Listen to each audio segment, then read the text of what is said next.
और उत्तराखंड में फ्री बिजली पर सियासत अब चल रही है। बीजेपी 100 यूनिट बिजली फ्री दे रही है तो आम आदमी पार्टी 300 यूनिट। वहीं कांग्रेस ने इसे दोनों पार्टियों की नूरा कुश्ती करार दिया है।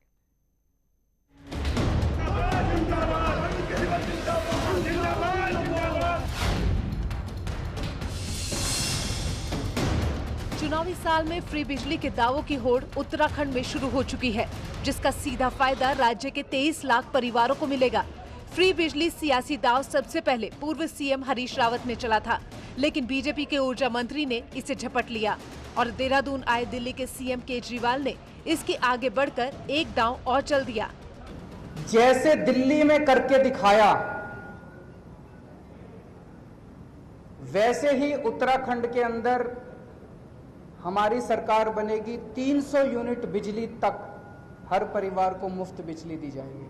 मैं सिर्फ इतना कहना चाहता हूं कि हम भी 300 कह सकते थे, लेकिन क्योंकि कहने में और करने में अंतर है, हम उतना जितना प्रदेश की आर्थिक स्थिति होगी, हमारे कॉरपोरेशन की स्थिति वहन करने की होगी कि आम लोगों को राहत भी मिले, सांप भी मर जाए, लाठी भी न टूटे।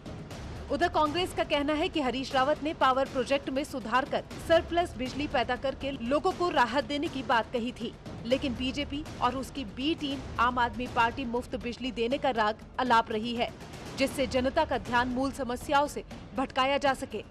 हम इतनी बिजली पैदा करेंगे कि सरप्लस बिजली पैदा हो और उसके बाद लोगों को राहत देंगे, ये बात हरीश रावत कह रहे हैं।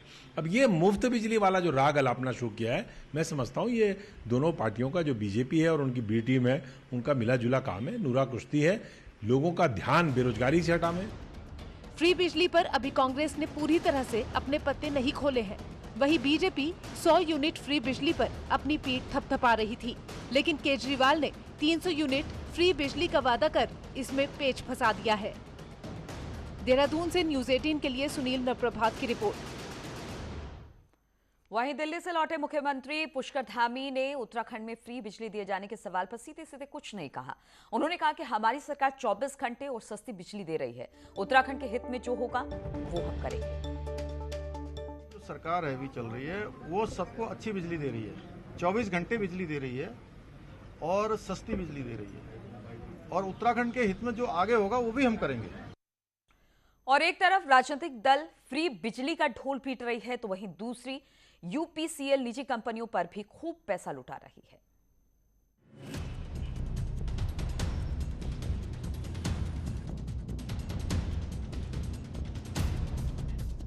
उत्तराखंड पावर कॉर्पोरेशन ने साल 2020 में एक टेंडर आवंटित किया, जिसमें विभाग में एक हेल्प डेस्क खुलनी थी।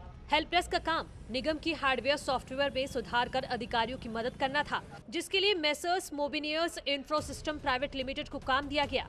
कंपनी ने अपने जिन खर्चों का ब्यौरा यूपीसीएल को दिया है, उसमें सबसे ज्यादा तो कर्मचारियों की सैलरी है, जिसे अब विभाग वहन कर रहा है।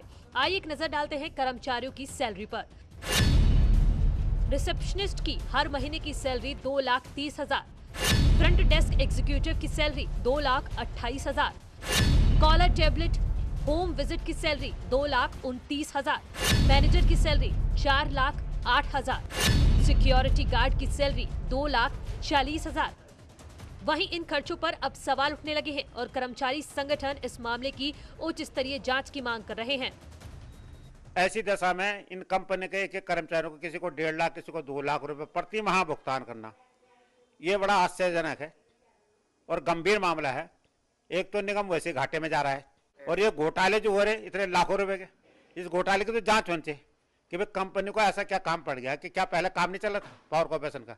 ये इसके आने से कितना गुणवत्ता में सुधार आया, ये श्वेत पत्र जारी करें कितनी गुणवत्ता में सुधार आया कर्मचारियों के उसमें।